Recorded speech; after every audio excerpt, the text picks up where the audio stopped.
Does your website need more traffic? Well, visit overflowcafe.com today. They make websites popular, and over 41,000 people use their service to gain more customers. They are winning our business. What about you? Visit overflowcafe.com today. Hi, this is your girl T with Rockefeller's Barbershop, located at 1733 Babcock in San Antonio, Texas. Whether you're looking for a haircut, a shave, braids, dreads, weaves, color, we do it all here at Rockefeller's. You can hit me up at 210-884-9046. That's for call or text. And on Facebook and Instagram at Takesha Williams. That's TAKESHIA Williams. And you're listening to us now on I Am Refocused podcast on iHeartRadio.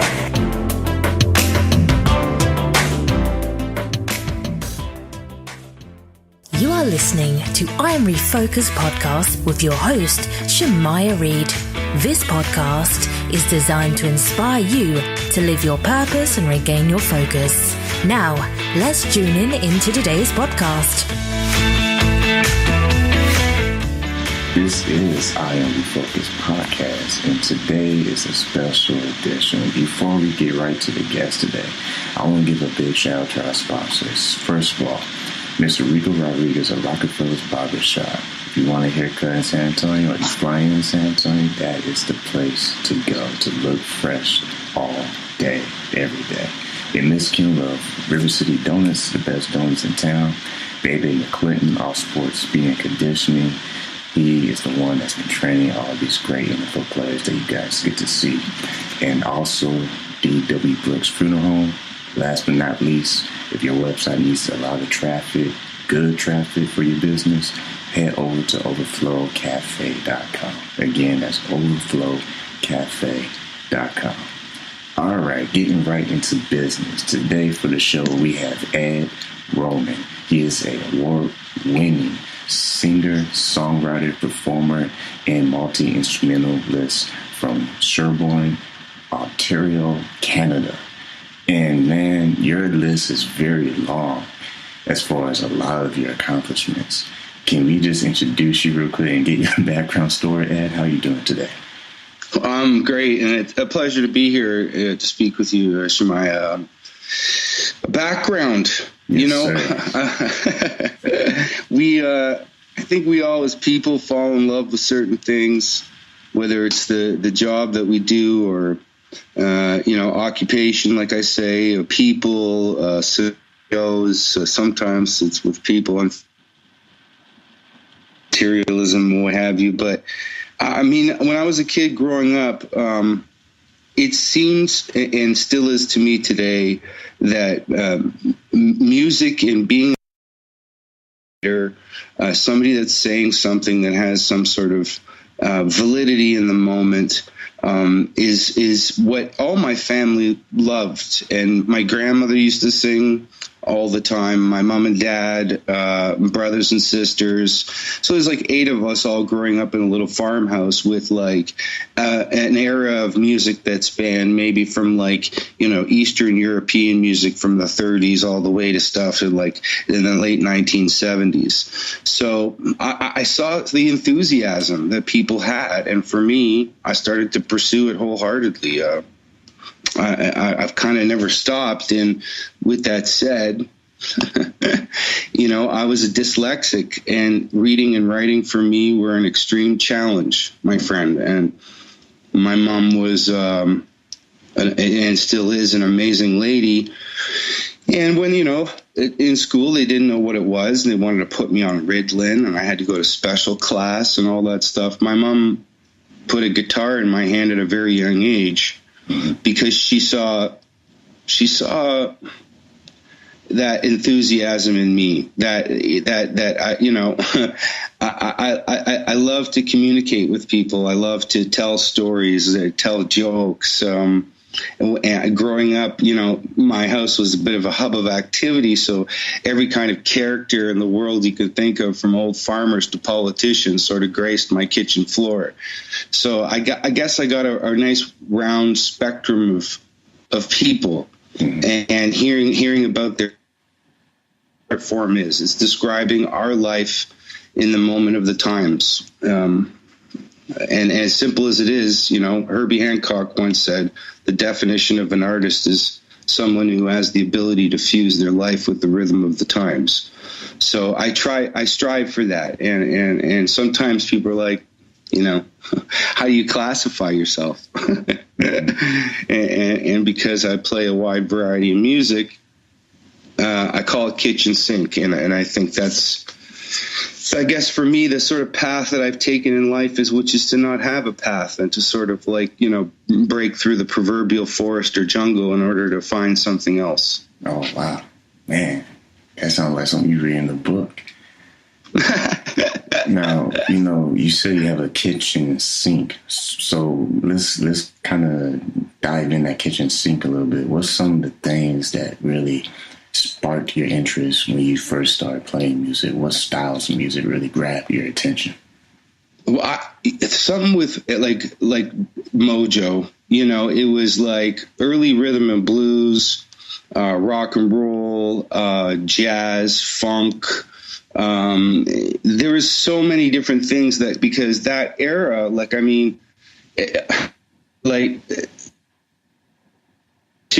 a lot of the artists that I started listening to at those points in time also were like, okay, so like my sisters were into Sly and the Family Stone. So, okay, so this is really cool. And I love the whole cosmetic of the band and the way that they sounded. And for me, I was like, well, where did they get their sound from? Like, who were their influences?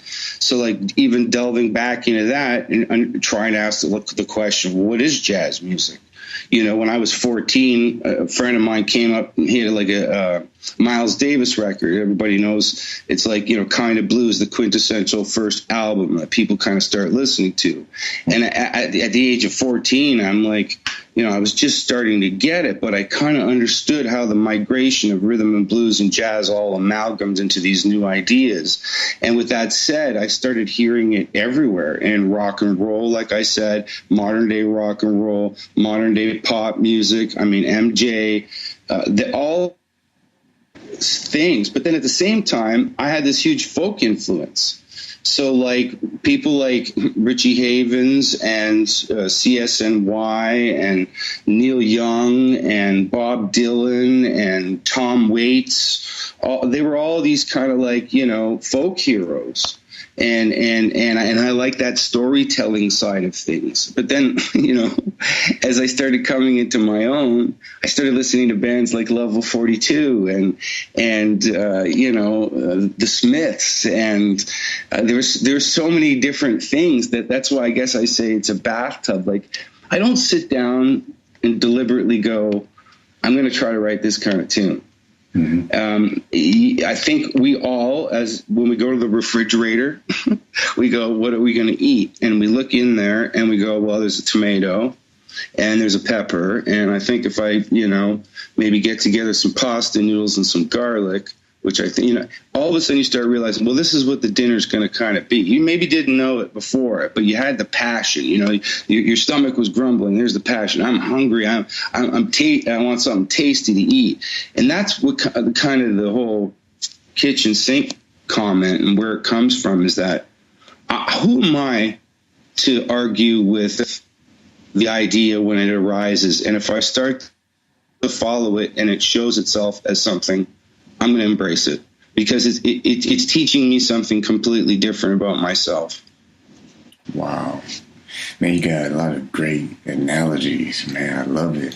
I love the go to the refrigerator because, what is the process when you're in the studio? I'm pretty sure a lot of people in this field has experienced, some people get writer's block, but do you get playing block? How in the studio, tell us the process of your creativity mode. Well, and the block factor, I think, is natural for everybody.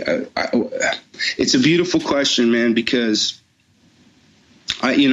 we all are always trying to go and look at what we've done and we analyze it. And sometimes we can accept it, especially when it's new.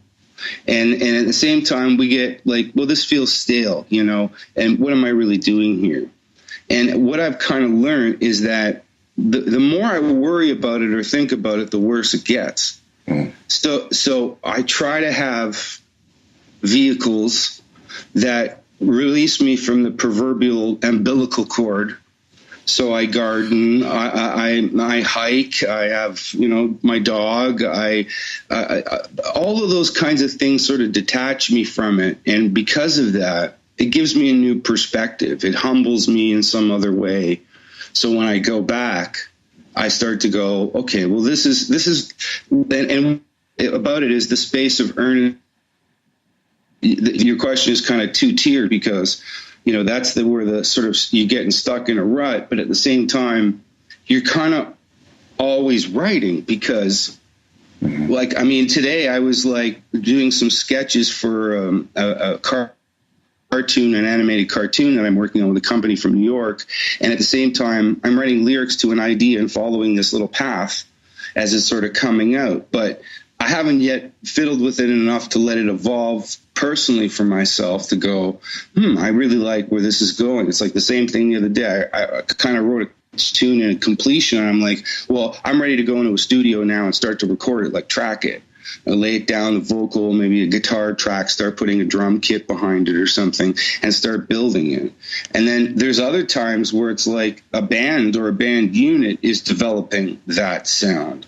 And then you're cutting it live off of the floor. So there's so I try not to have any math on it because, again, the idea of art and self-expression comes in so many formats for me personally that if I try to channel it into one thing, that's where I find the rut factor kick in because I'm doing the same thing. And you recently have won an award in 2017 Radio Music Award for Best Americana Artist. And also latest release of the album, Red Omen. Tell us about that album. What was your thought process in making that album? Well, you know, Shemai, you know, as I mentioned, I'm a dyslexic, and Red Omen is an anagram of my own name. You know, I because I struggled with words and language itself.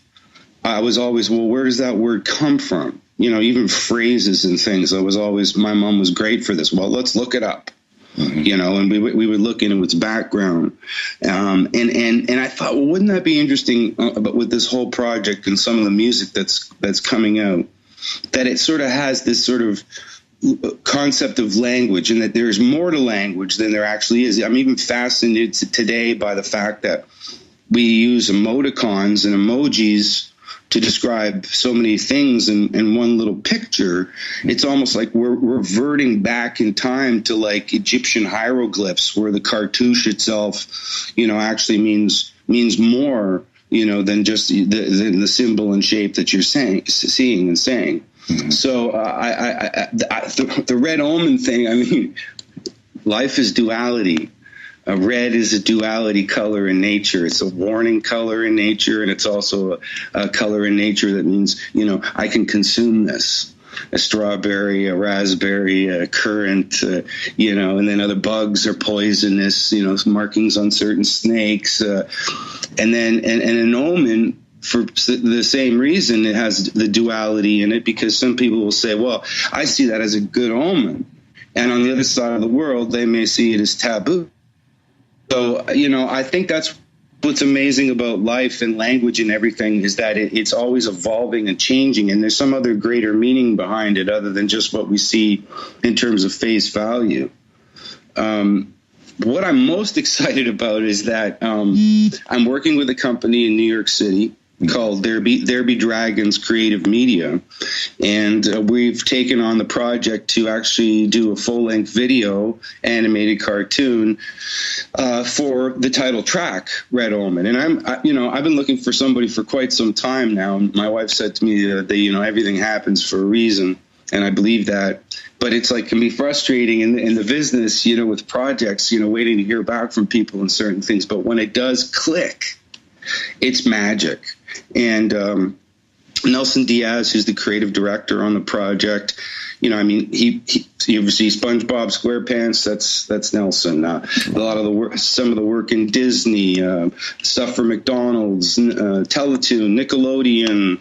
There's a whole, you know, and I just feel so honored that, first of all, it was like, man, he liked the lyrics, he liked the story, he liked the fantasy behind it, and I always saw it as that. It's a little story about me, you know, from my past, current, present, and perhaps future. So to find that marriage is something really special, and I'm really happy that the record has brought that about.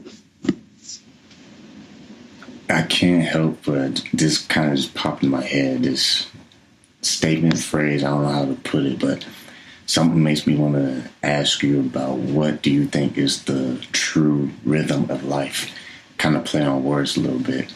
Because, you know, in music, there's a process. You know, first it's an idea, but then you actually are in the studio or where you are, whether you're writing the lyrics first or you're playing the piano or the guitar. It's a process to get that vision out. But in life, you know, in everyday living, you know, it's kind of similar. You know, you have this idea of how you want to live your life, but then really you have to take those actual actions that makes today become, you know, a highlight reel, you know, tomorrow. So what do you think the rhythm of life is for Ed? You know, when I was a child and we would all sing it, and everybody probably still knows it today, you know, the song, row, row, row your boat gently down the stream. Merrily, merrily, merrily, merrily, life is but a dream. And as a kid, I took it for granted. And as an adult, I think, you know, row your boat, you know, your body, your person, you know, gently down the stream. The stream's already moving, you know, merrily, merrily, merrily, levity, fun, try to be in a good space, try to be positive. Life is but a dream. We're only here but for a period of time. And I think as you know, some people are like, well, you know, Ed, you know, come back to earth. You know, I have to look at the life in the mystic. I have to think about it like when I do see something or experience something, even as something simple that somebody may take for granted, like growing a vegetable. I find a new birth in myself in terms of how I'm supposed to feel, behave. To me, that's sort of the meaning for me in life, is that there's always this sense of mysticism. I'm really lucky to have grown up in an Eastern European family whose allegory and, you know, stories of the old country, you know, permeated my life as a child, and it created the possibility out of the impossibility. And you know, my grandparents struggled a lot, came here, didn't speak the language. Same thing with my other side of my family. My grandfather, I mean, you know, he had like collected scrap iron. My grandmother scrubbed floors for $1 a day. Like, you know, all of that, despite the struggles that they went through. Even my grandfather was disowned. I mean, because he left Europe. He's like, look, I'm getting out of here because this is going to get crazy. You know, if he had not taken those steps and they had not taken those steps, but with the struggle, a smile on their face, I wouldn't be here today. So I guess I see a lot of what I say, that mysticism comes from them. Even my mom, you know, she's always telling me every day is a gift. I just wrote that into a lyric, into a new tune. And I guess, you know, if I can't remind myself, if I put myself in the right situations, it'll remind me. Wow. Man, you got some really good metaphors, and the way you tie it into, you know, just real life is pretty awesome. Because it made me think of a quote from Michelangelo. One of his quotes, he said, "I saw the angel in the marble and carved until I set him free."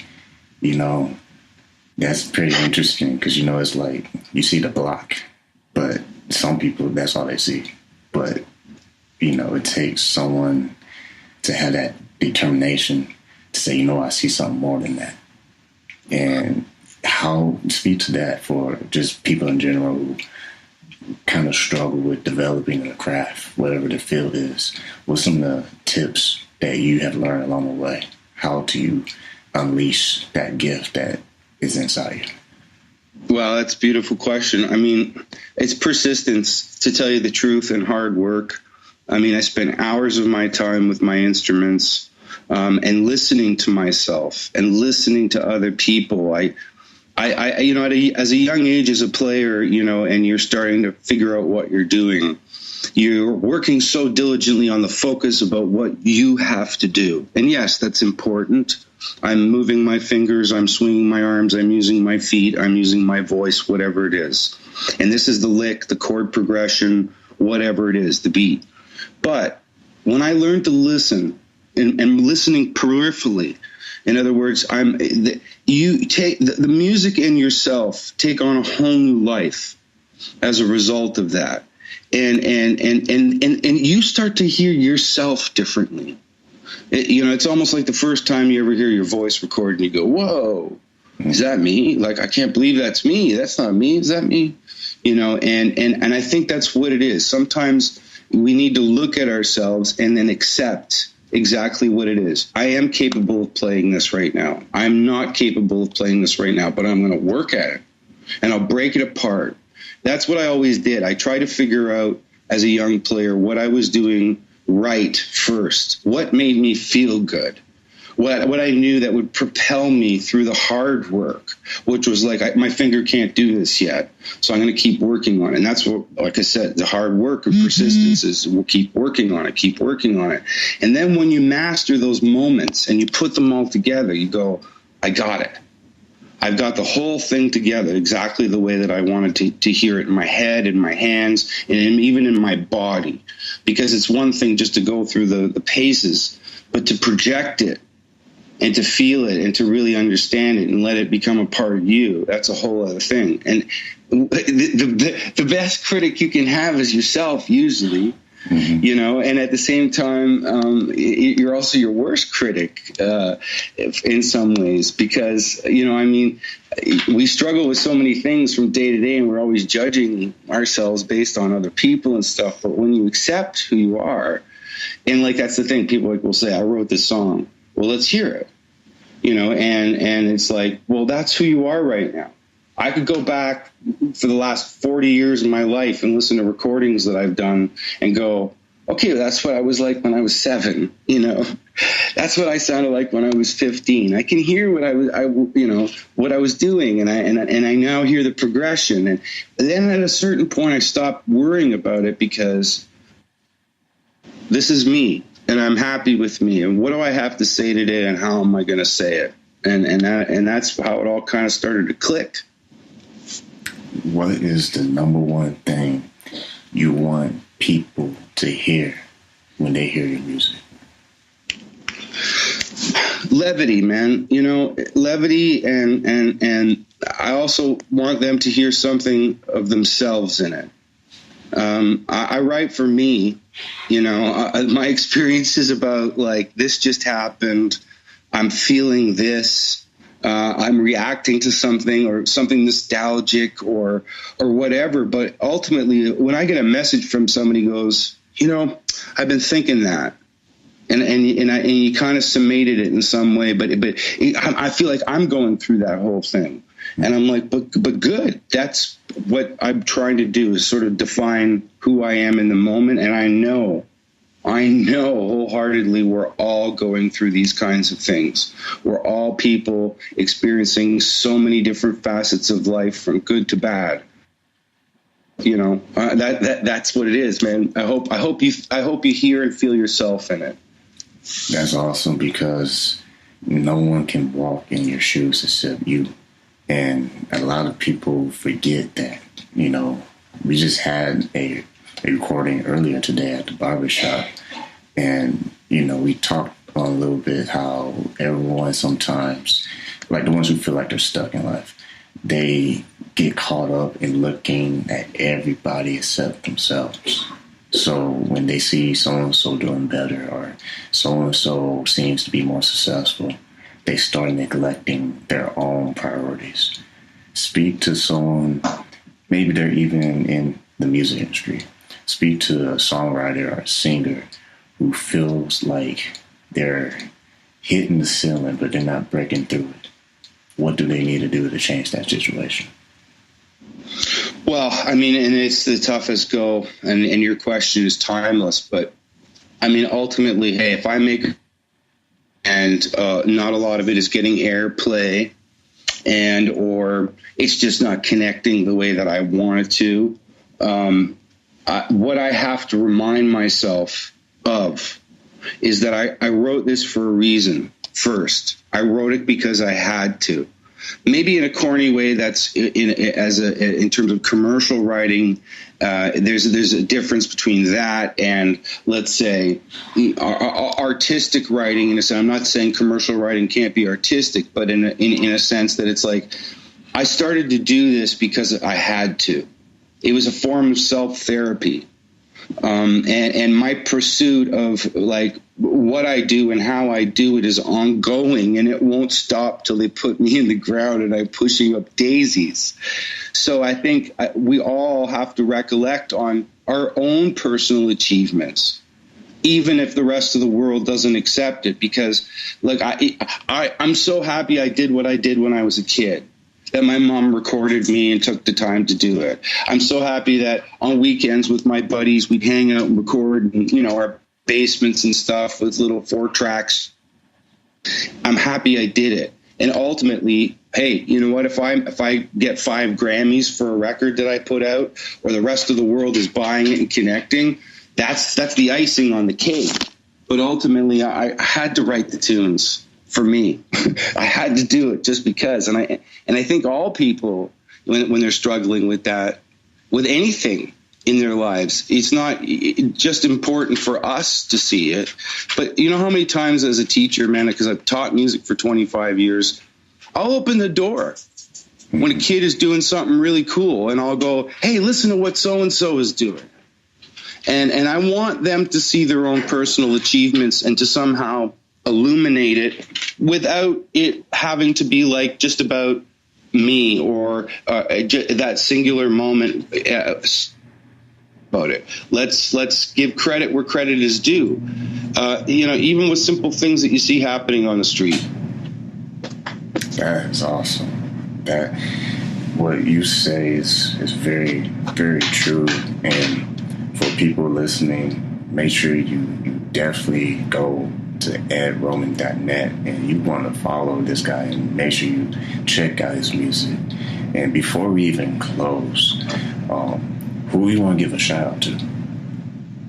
Well, shout out to you first of all, and thank you so kindly for having me on the show, because I get to talk to people like you, and you ask me such wonderful questions. I get to talk about what I do and connect with people elsewhere in the world. A shout out to my manager, Michael Stover in Pittsburgh.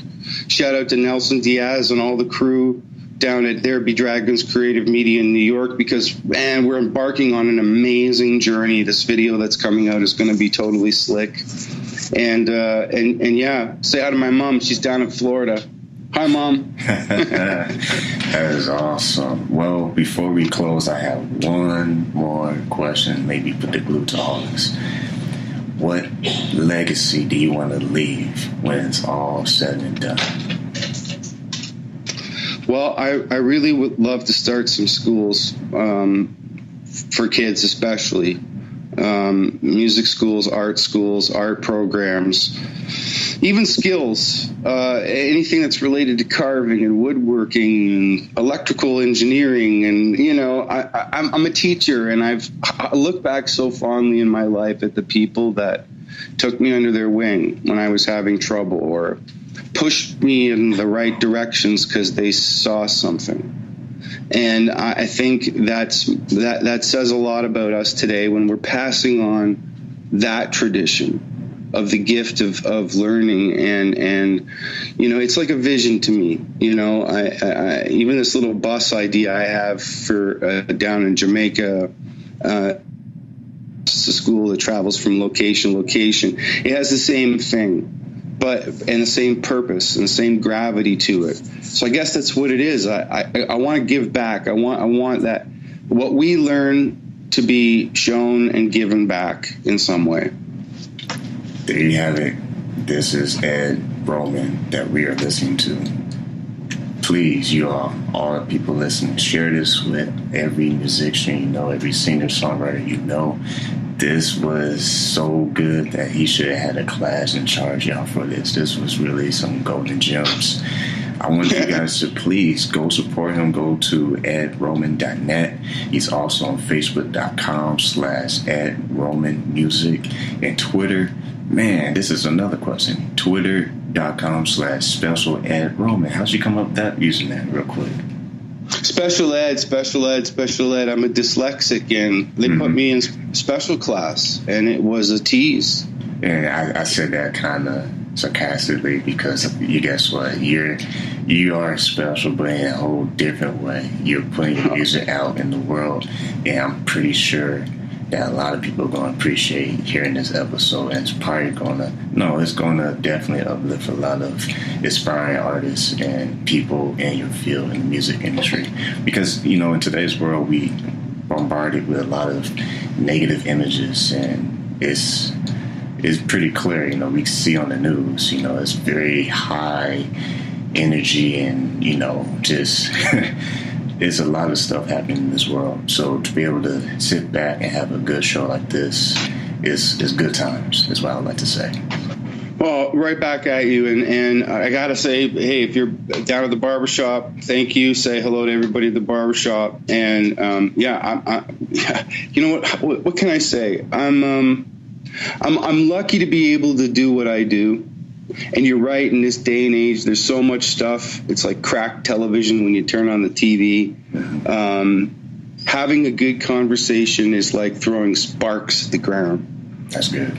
Because somehow people leave and they go, even though I'm going back to this weird, strange situation, I feel a whole lot better about myself.